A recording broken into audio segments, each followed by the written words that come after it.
welcome to my law channel. Today I'm talking about false pretenses, obtaining credit by false pretenses, obtaining security by false pretenses, and obtaining money by false pretenses. Now, what is false pretenses? And I'll be relying on the criminal code applicable here in Nigeria. But first and foremost, I would like to say that false pretenses is a universal offense, and the ingredients of the offense are the same worldwide, and the statutes and punishment varies in different countries. Now let's go straight down to business. False pretense generally is falsely representing by words, conduct, action, with writing or some document to security like a check or a receipt in order to obtain money or property from somebody, making the person believe a false information about you in order to get something from another person is false pretense.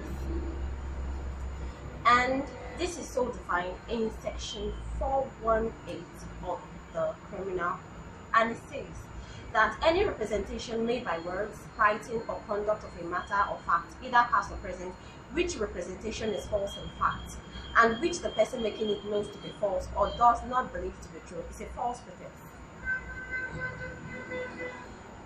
So therefore, in the case of R versus Jennison, reported in 1862 L and C at page 157, in that case, a man who was married represented himself to be suitable to a female in order to obtain money from her in the bid that he wanted to furnish a house so he could marry her and take care of her. That was held to be false pretense. So therefore, from the facts and definition given right now, we could now adduce the ingredients for false pretense. Number one, the ingredient for false pretense is an intention to defraud. Number two, the person who is making the representation knows that that representation is false. And number three, the intention of the statement made falsely is in order for the receiver to part away with his belonging, property, or money. And then number four, he has gotten possession and ownership of the money and property.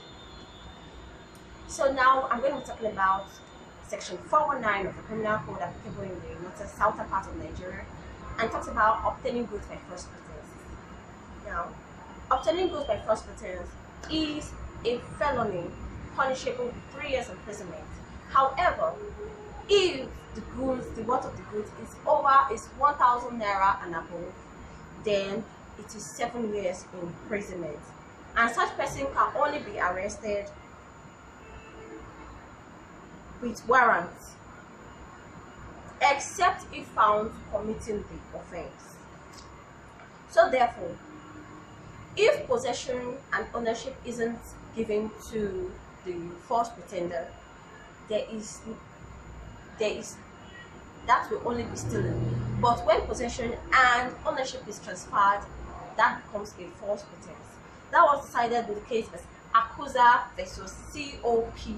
Akuza is spelled, that's Commissioner of Police. Akuza is spelled AKOSA versus Commissioner of Police, reported in 1950, 13 Waka at page 43. Now I'm going to move on to obtaining credit by false pretenses or other fraud.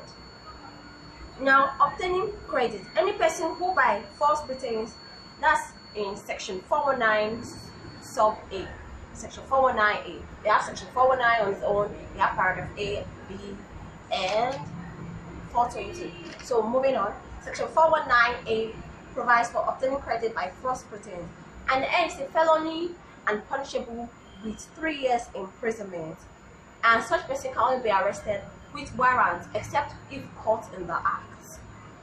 So in the case of R versus Ingram, reported in 1956, 2QB at page 424, somebody obtained money, advanced money from someone, saying that he was going to perform a duty for the person, do a job for the person, but he failed to do that. Now the court found out that he intended from the start not to actually perform the job in which he was paid to do, and therefore he was held to have obtained money or credit by false pretense or fraud. So like I said it's a felony and punishable with 3 years imprisonment. And then there are some circumstances that mention presumption as to false pretenses in certain cases. Like, for example, when somebody gives a check knowing fully well that there is no money in his account, that's a false presentation. And that is also a crime, an offense under the banking sector. The banking law is an offense, and it's a very serious offense and a felony and punishable with 3 years imprisonment.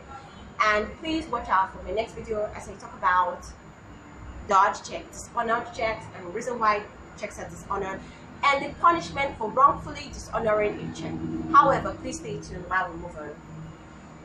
Now, obtaining execution of a security by false pretense is a felony also in section 420 of the Criminal Code and is punishable with 3 years imprisonment.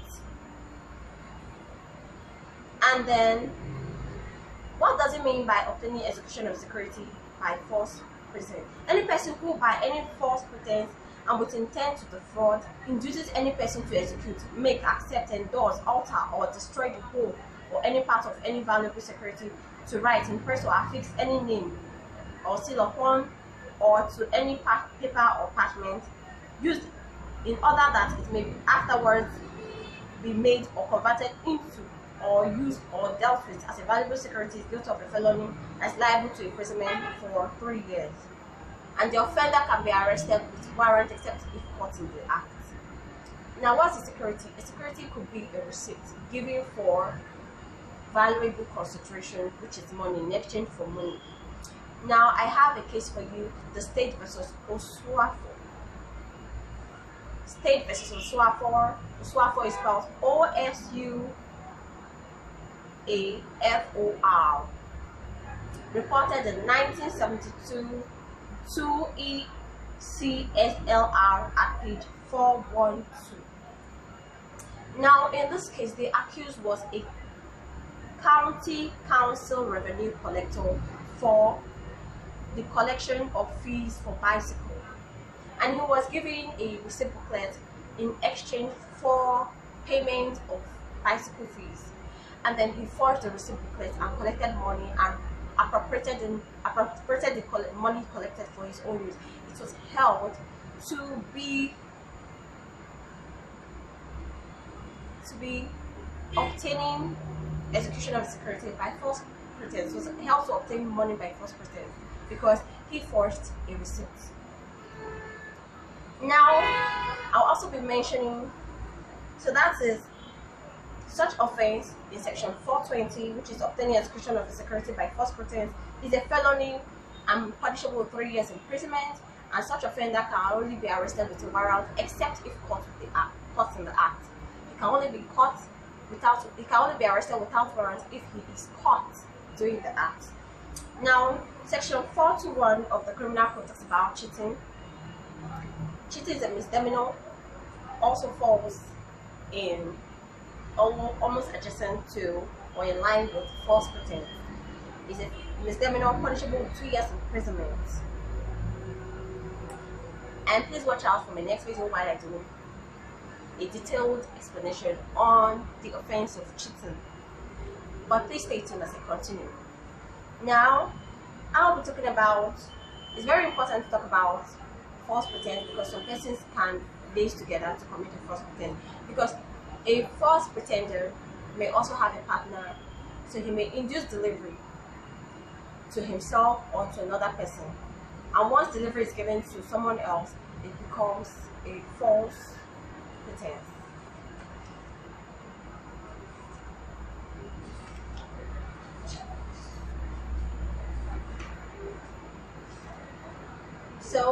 There is distinction between obtaining and inducing delivery. Obtaining means obtaining for oneself, and inducing delivery covers situation where A induces B to deliver to A himself or to C. It has been held that a charge alleging and obtaining will fail if in fact the false pretense was made with the object of inducing delivery to another person.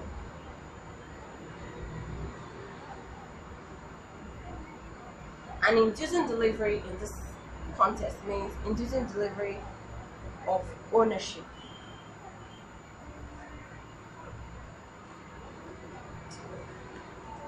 Now, I would like to mention that there is a Supreme Court authority on the offense I have just mentioned so far, on some of the cases, like the case of R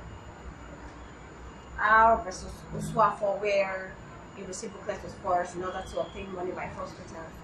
And in the case of Odiawa versus FRN, Odiawa is spelled ODIAWA versus FRN, reported in 2008, all FWLR, at page 436, precisely at page 447.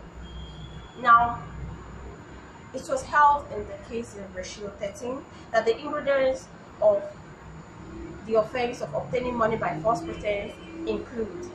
The Supreme Court held that the offense of obtaining money by false pretense, defined under the Advanced Fee Fraud Related Offences Act, Cap 46, Volume 1, Laws of the Federation of Nigeria 2004, and under the Criminal Code.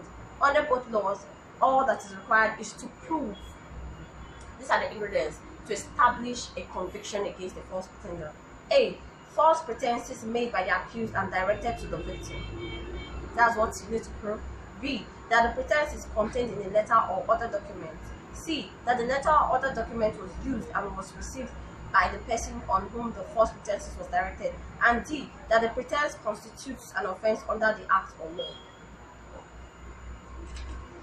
Now, like I said earlier, like the case of State versus Uswafo that I mentioned earlier, there was actually forgery of a reciprocate in order for him to obtain payments for bicycle fees. And the Supreme Court, in the same case of Odiawa versus FRN, mentioned ingredients of offenses of forgery and altering. Now, the ingredients of offenses of forgery and altering are: the offenses of forgery and altering have been defined in section 4672 of the Criminal Code. The ingredients are: A. That the accused alters or forges a document.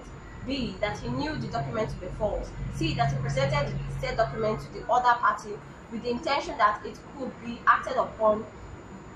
D. That the document was acted upon by the other party to his determent. The fourth ingredient is not always necessary to prove once the other have been established. Other three have been established. Can also, the Supreme Court referred also to the case of Alake. Alake is spelled ALAKE versus State, reported in 1991, 7 NWLR, part 205 at page 567, and they refer to paragraphs 472 to 4 pages 472 to 473, paragraphs H to B. Now, there's also, the Supreme Court also went further to state that there are ingredients of offenses of possession of documents containing false pretenses. So what do they need to prove? It says the Supreme Court held that the ingredient of offense of possession of documents containing false pretenses, the offense of possession of documents containing false pretenses is a question of fact. In other words, once documents containing false pretenses are found in the possession or constructive possession of a person who may not necessarily be the author, the offense is complete. So once documents containing false pretenses are found in the person in possession of or constructive possession of a person who may not necessarily be the author, the offense is complete. So it's a question of fact. Who wrote the document? Then you go further to ask who wrote the document. Remember always that in criminal cases, the proof is always beyond reasonable doubt. Now, I would like to go further to ingredients of the offense of conspiracy. Now, like I said earlier, a false pretender could conspire with somebody else to commit the offense of false pretending, and that is said to be conspiracy to defraud in section 422 of the criminal code, and is a felony punishable with 7 years imprisonment, and the offender cannot be arrested without warrants.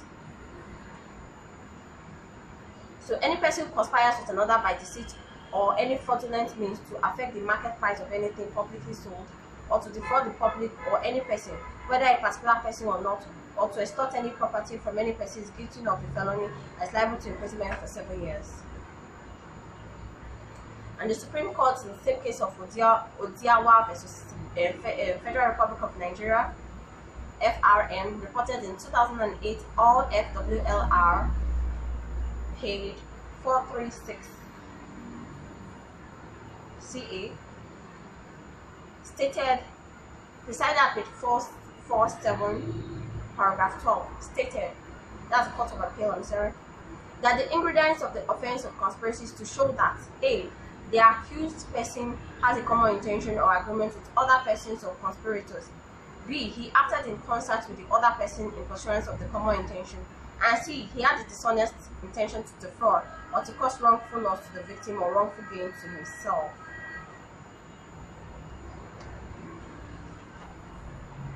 You can also see page 472 of the same case, Oduawa versus FRN, paragraph D to E, for more explanation on conspiracy. I hope you've enjoyed today's tutorial. Please don't fail to like and subscribe to my channel, and please watch out for more videos on law as we move on. Have a blessed day. You're looking nice and all that. Please always take care of yourself, and God bless you. Bye bye.